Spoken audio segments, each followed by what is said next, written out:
Hello and welcome all of you on your incredible platform of ऐसे study centre. आज की इस video में पूरे 2 दिन का एनालिसिस लेके आया हूं और आगे ये भी बताऊंगा कि अब आपको कौन से टॉपिक पढ़ने हैं और कहां से पढ़ने हैं, क्या वीडियो देखनी है, सारी चीज मैं इस वीडियो में बात करूंगा। पिछले 2 दिन का पूरा एनालिसिस लेके आया हूं आपके सामने, complete topic wise, subject wise, सब कुछ एकदम पूरा चिट्ठा खोल के रख दूंगा। आप कहीं दिमाग नहीं लगाना है, जो मैं बोल रहा हूँ बस उसको पढ़ के जाइए। आपका 99% आने से कोई नहीं रोक सकता है। बिना किसी बकचोदी किए वीडियो को शुरू करते हैं, ज़्यादा ज्ञान नहीं दूंगा, सीधे काम की बात करते हैं अभी। यहाँ पे मैं आपके सामने पहले 22 तारीख का, जो 22 जनवरी को हमारा पेपर हुआ था, शिफ्ट 1 शिफ्ट 2 दोनों का मैं एनालिसिस लेके आया हूँ और उसका पूरा टॉपिक वाइज कंप्लीट यहाँ पे लिखा हुआ है। मैं पहले एक बार दिखा देता हूँ, क्विक रिकैप करा देता हूँ, फिर ये बताता हूँ कि कहाँ से आपको पढ़ना है और क्या पढ़ना है। ठीक है,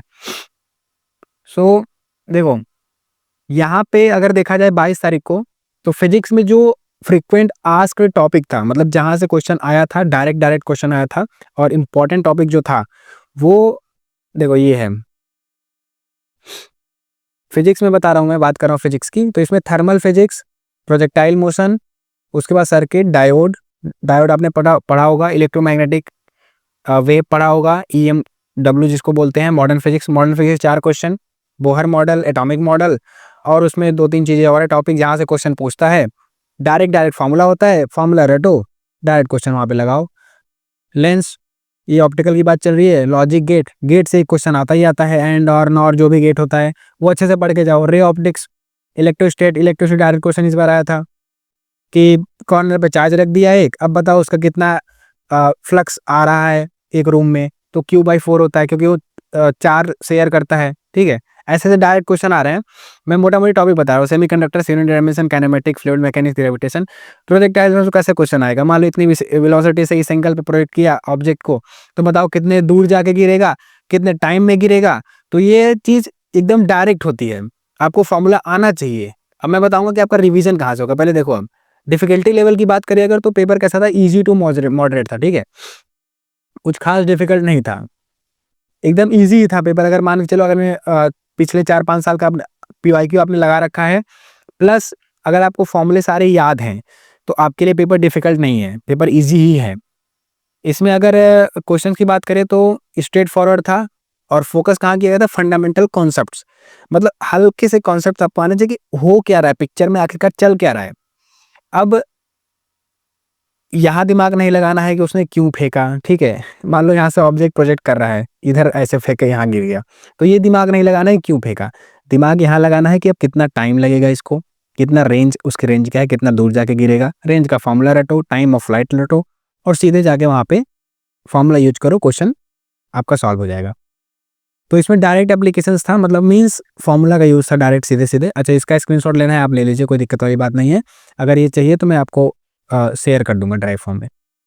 अब यहाँ पे केमिस्ट्री की अगर बात करें, तो केमिस्ट्री में जो डायरेक्ट क्वेश्चन आया था, पहले देखो इसका डिफिकल्टी लेवल अगर आप देखो केमिस्ट्री का, तो ईजी है।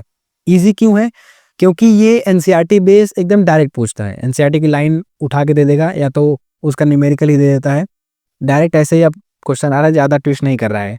लेकिन फिर भी कंपटीशन कहाँ है, अब ज़्यादा लोग फॉर्म भर रहे हैं, तो वो टॉप के ही परसेंटाइल इसीलिए देखा जाता है ना, परसेंटेज नहीं देखा जाता है।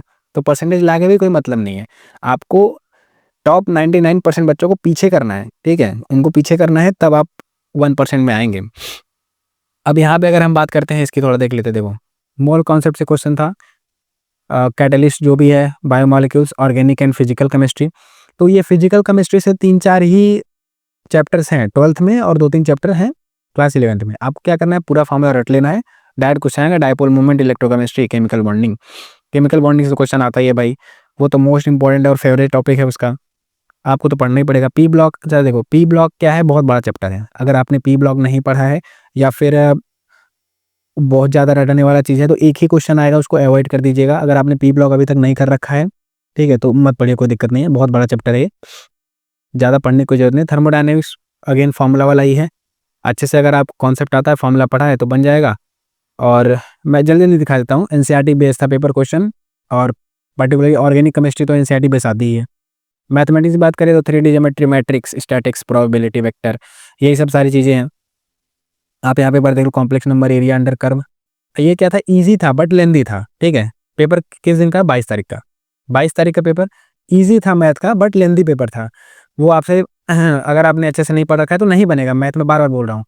अच्छा, इसमें क्या है, while question were conceptually straight forward they are required lengthy calculation, और कैलकुलेशन मिस्टेक हुई तो फिर गए। ठीक है, अब देखो 23 तारीख का बता रहा हूँ। 23 तारीख को फिजिक्स में जो मोस्ट कॉमन टॉपिक था पूछने वाला, वो पहला ग्रेविटेशन था, डायरेक्ट क्वेश्चन आया था, रेडियो एक्टिव डीके। अच्छा, ये डेटा मैंने यूट्यूब पे रिव्यू देख के प्लस जो क्वेश्चन सॉल्व हुए हैं वहाँ से देख के, बहुत सारी चीज़ों से रिसर्च करके तब यहाँ पे मैंने उसको लिखा है। स्क्रीनशॉट लेना है ले लो। आगे की तैयारी अब कैसे करनी है वो मैं आपको बताऊँगा। तो ये मेरा डेटा नहीं है, ठीक है? पहली बात अपने दिमाग में डाल लेना, ये बहुत जगह से लिया हुआ डेटा है। डिफ़िकल्टी ईज़ी टू मॉडरेट, आप यहाँ पे टॉपिक पढ़ लेना, रोटेशन, कैपेसिटेंस। मैंने पिछली वीडियो में जब बात की थी तो उसमें बताया था कि कैपेसिटेंस का फॉर्मूला क्या होता है सीरीज में और पैरेलल में, और मैंने फॉर्मूला भी दिखाया था आपको, और ये भी बताया था कि कहाँ से क्विक फॉर्मूला आपको मिलेगा। अगर अभी तक आपने नहीं बनाया है शॉर्ट नोट तो कहाँ से फॉर्मूला आपको मिलेगा और कौन से टॉपिक आपको पढ़ने हैं, ये वीडियो मैं पहले बना चुका हूँ और आपको बता चुका हूँ। तो वहीं से क्वेश्चन फंस गया कैपेसिटेंस से। डिफिकल्टी क्या है, ईजी टू मॉडरेट है। नोटेबल क्या है, बैलेंस, मतलब मिक्स था, थ्योरी भी था और न्यूमेरिकल बेस्ड क्वेश्चन था। केमिस्ट्री में आप देख लो ईजी टू मॉडरेट। केमिस्ट्री में देख लेना वही फिर से, name reaction, pH, chemical bonding फिर से question, T and F block से क्वेश्चन था, और स्ट्रक्चर ऑफ एटम से क्वेश्चन था। इजी क्वेश्चन होगा, ठीक है? वो बहुत ईजी क्वेश्चन रहता है केमिस्ट्री का। एक बार अगर आपने कंसेप्चुअली केमिस्ट्री को पढ़ रखी है तो आपसे क्वेश्चन बन जाएगा। देखो, higher number of questions using from organic chemistry with a focus on name reaction in biomolecules. इस नेम रिएक्शन से, ऑर्गेनिक केमिस्ट्री से मेन ज़्यादा क्वेश्चन थे जो आपकी 23 को एग्जाम हुआ है शिफ्ट में। मैथमेटिक्स की बात करें, देख लो यहाँ पे, देखो मॉडरेट टू टफ। 23 का जो पेपर आया है मैथमेटिक्स का वो टफ है, और ये स्टूडेंट रिव्यू से भी बहुत जगह आपने देखा होगा, पता चला होगा। 23 का जो मैथ का पेपर है वो थोड़ा सा टफ आया है इस बार। क्वेश्चन यहाँ पे देखेंगे कहाँ से क्वेश्चन आए थे, तो question were calculative and time consuming, specially in integration and vector algebra.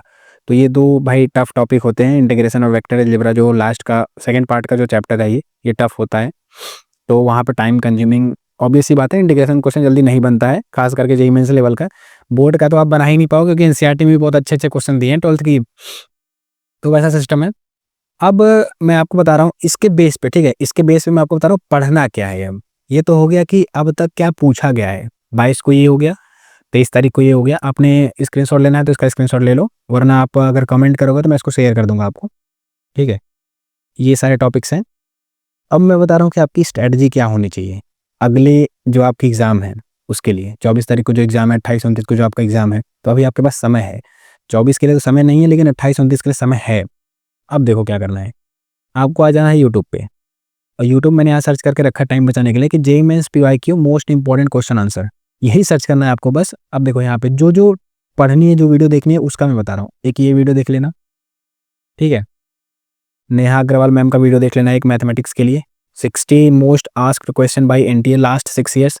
तो ये मैम ने पूरा लास्ट 6 ईयर्स में जो भी मेन इंपॉर्टेंट क्वेश्चंस हैं उनके आंसर यहाँ पे सॉल्व करा रखे हैं मैडम ने, और आता है भाई, ठीक है? पेपर में क्वेश्चन आता है, इसी को करके जाओ। मैथमेटिक्स का जरूर आपको क्वेश्चन मिलेगा, यही अगर करके गए।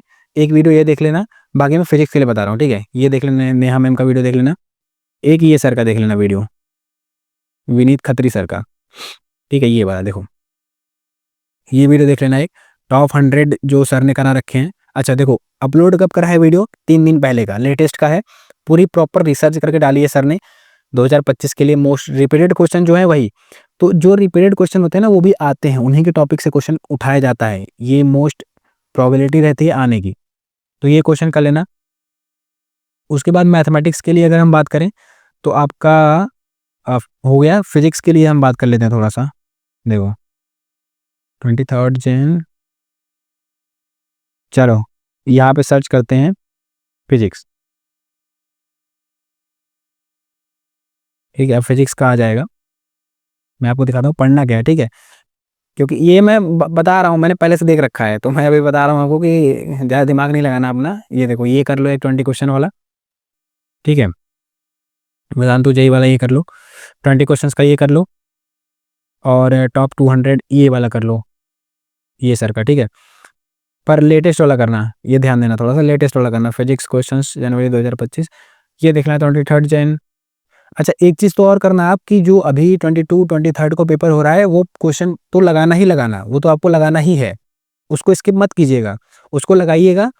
और बाकी मैथ के लिए ये देख लीजिएगा, फिजिक्स केमिस्ट्री के लिए मैंने बता ही दिया, और वैसे-वैसे ही वीडियो और देख लीजिएगा, ठीक है? फिजिक्स के लिए आप ऐसे ही वीडियो देख लीजिए, जैसे ये हो गया 200 टॉप 200 क्वेश्चंस वाला, ये देख लीजिए आप। क्योंकि ऐसा मत रहे कि देखो, एक ये भी होता है ना, हमारे दिमाग में चलता रहता है कि 2025 का है तो हम लेटेस्ट वाला ही वीडियो देखेंगे, लेटेस्ट कोई मतलब नहीं होता है। अगर आपको पिछले साल का भी वीडियो मिल रहा है और अच्छे-अच्छे क्वेश्चंस हैं उसमें, अच्छे क्वेश्चंस कैसे रहेंगे? वीडियो को देखो, हल्का-सा आगे बढ़ा के देखो कि उसमें कौन-सा क्वेश्चन कराया जा रहा है। तो अगर अच्छे-अच्छे क्वेश्चंस रहेंगे उसमें, तो आप डेफिनिटली वो वीडियो आपकी हेल्प करेगी। क्योंकि जब पेपर सेट होता है ना, तो अगर आपने लास्ट 10 इयर्स के कर रखे हैं अच्छे से, तब तो आपका 100 में 100 बनेगा। मीन्स पूरे फुल मार्क्स आएँगे। तो लास्ट का जो 10 साल का पेपर रहता है, 15 साल का पेपर रहता है, वो आपने अगर अच्छे से एनालाइज़ करा है, अब आप खुद सोचो, एक टॉपिक है प्रोजेक्टाइल मोशन, अब उसमें वो कितने ही टाइप का पेपर बना क्वेश्चन सेट करेगा। आप खुद सोचो, एक रेंज पूछ लेगा, टाइम ऑफ फ्लाइट पूछ लेगा, यहाँ से नीचे से ना गिरा के ऊपर से गिरा देगा, या फिर नीचे से गिरा के ऊपर से फिर बोलेगा नीचे आ गया। तो ऐसे-ऐसे ही पूछेगा ना, या तो फिर स्टेयर टाइप का बनाएगा, ऊपर से गिराएगा, एक टिप्पा खाया, फिर दूसरा टिप्पा खाया, वैसे बताओ टाइम ऑफ फ्लाइट कितना होगा? ऐसे ही क्वेश्चन आते हैं। अब इससे ज़्यादा वो क्या ही क्वेश्चन बनाएगा? अगर आपने एससी वर्मा सॉल्व कर रखी है, तो उसमें क्वेश्चन है ऐसा-ऐसा, ड्रॉप वाला भी क्वेश्चन आता है। तो अगर आपने वो सब क्वेश्चन सॉल्व कर रखे हैं, तो ये सब आपके सामने बहुत चिंदी लेवल के क्वेश्चन लगेंगे, ठीक है? मैंने सॉल्व कर रखी थी इसलिए मैं बता रहा हूँ। तो ये 200 IQ वाला आप देख लेना, फिजिक्स का क्वेश्चन आराम से बन जाएगा। देखो, मेहनत तो करनी पड़ेगी आपको, 2 दिन का टाइम है, अच्छे से मेहनत कर लो, आपका मार्क्स इम्प्रूव हो सकता है। सपोज़ करो अगर आप 80 परसेंटाइल के रेंज में आज लाई कर रहे हो, तो मैंने जितना बताया उतना अगर आपने कर लिया, एक्स्ट्रा नहीं करना है, ठीक है? एक्स्ट्रा नहीं करना है। अब किसी भी टॉपिक को उसका डिटेल्ड वीडियो 2-2 घंटे का नहीं देखना है, क्योंकि उस टॉपिक से केवल एक क्वेश्चन आना है एग्ज़ाम में, और वो 2 घंटे आपका ड्रेन करा देगा, और पता लगा कि वो भी डिफ़िकल्ट आ गया तो बनेगा ही नहीं। तो मैथमेटिक्स में ख़ास करके मैं बोल रहा हूँ, अगर आपने नहीं कर रखा है अभी तक मैथमेटिक्स को अच्छे से, जो चैप्टर को, मत कीजिएगा। फिजिक्स का, केमिस्ट्री का कर लीजिए। मैथमेटिक्स में जो चैप्टर का आपने क्वेश्चन लगाया है, केवल आपको वही ध्यान देना है, उसके अलावा कुछ नहीं करना है। और फिजिक्स, केमिस्ट्री, ठीक है, डायरेक्ट क्वेश्चन आ रहे हैं।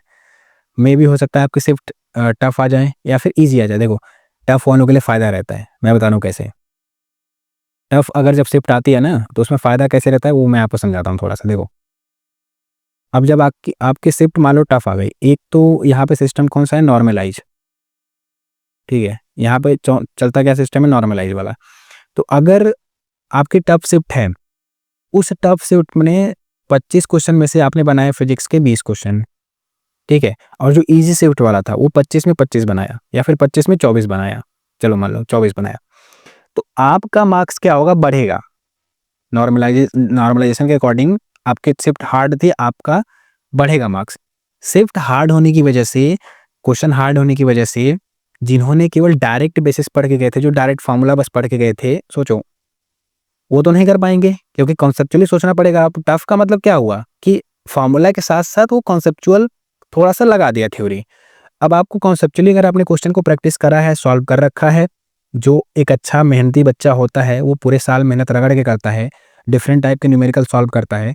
अब उसके लिए फ़ायदा हो गया कि उसने सॉल्व करा है, तो उसको पता है कि हाँ, ये स्टेप्स रहते हैं, ऐसे करूँगा तो सॉल्व हो जाएगा। बट जो केवल फार्मूला रट के गया था और बोर्ड का पढ़ के गया था, वो तो ईज़ी शिफ्ट का 24 क्वेश्चन बना ले रहा है। बट अगर वही सेम बच्चा टफ शिफ्ट में बैठा, समझे? टफ शिफ्ट में बैठा, तो वो नहीं बना पाएगा उतना क्वेश्चन। मीन्स उसका 10-15 बनना भी बहुत मुश्किल हो जाएगा। अगर गलती से वो 20 क्वेश्चन बना भी लिया, तो 110% है वो तुक्का मारा होगा, और तुक्का अक्सर एग्ज़ाम में गलत ही होता है। 99% तुक्के का चांस रहता है गलत होना। तुक्का अवॉइड करना है। तो इसलिए जो बच्चे केवल डायरेक्ट फॉर्मूला पढ़ के जाते हैं या बोर्ड का तैयारी करके जाते हैं, उनका तो वो रेंज से ही बाहर हो जाते हैं। और आपने मेहनत करके गया है, 20 क्वेश्चन लगा दिया, तो आपका 99% तक बन सकता है। हार्ड शिफ्ट का ये फ़ायदा होता है। तो इसलिए आप डरिए नहीं कि हमारा शिफ्ट ईज़ी है, ईज़ी आए, शिफ्ट हार्ड ना आए। हार्ड आएगा तो और बेहतर है, आपका ही फ़ायदा होगा, समझे? तो ये बात है। बाकी आप, मैंने जो टॉपिक बताया, वो टॉपिक आप एनालाइज़ कर लीजिए, और इन्हीं टॉपिक्स को थोड़ा और ढंग से पढ़िए। ठीक है, बाकी जो 24 का पेपर रहता है, उसका डिटेल एनालिसिस मैं लेके आ जाऊँगा। और आपको पढ़ना क्या है मैंने बता दिया। यहाँ से 200 क्वेश्चन ये देख लीजिए, 60 क्वेश्चन ये देख लीजिए मैथ का, और वहाँ केमिस्ट्री का सर्च करके मोस्ट इंपॉर्टेंट क्वेश्चन, कम से कम 100-200 क्वेश्चन अगर आपने देख लिए, तो आपका 90 अगर परसेंटाइल है, इंप्रूव हो जाएगा, 99 परसेंटाइल तक पहुँच जाएगा, ये मैं गारंटी लेता हूँ। आराम से आप 180 तक स्कोर कर लोगे मार्क्स और 180 पे 99 परसेंटाइल बन ही जाएगा। ठीक है, तो इतना आप काम कीजिए, बाकी अगर कोई फर्दर अपडेट रहता है तो मैं आपके सामने उसको लेके आऊँगा। और चैनल को सब्सक्राइब कर लीजिए, क्योंकि यहीं पे आपको ऐसी वीडियो मिलेगी